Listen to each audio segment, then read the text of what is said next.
වහාම අවිබිම තබා ත්‍රස්තවාදය අත්හැරිය යුතු බව එක්සත් ජාතීන්ගේ සංවිධානය, යුරෝපා සංවිධානය වැනි ජාත්‍යන්තර සංවිධාන LTTEන් ඉල්ලා සිටී. මේ සම්බන්ධයෙන් විශේෂ ප්‍රකාශයක් කරන අමාත්‍ය මහින්ද සමරසිංහ මහතා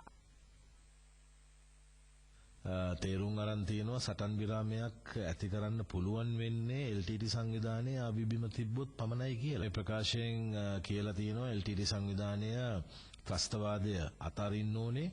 ඒ එක්කම ළමා සොල්දාදුවන් බදවා ගැනීම වහම නතර කරන්න ඕනේ කියලා.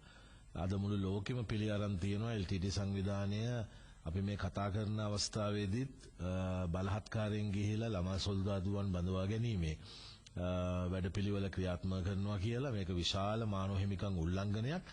එම LTT සංවිධානය අවිබිම තියලා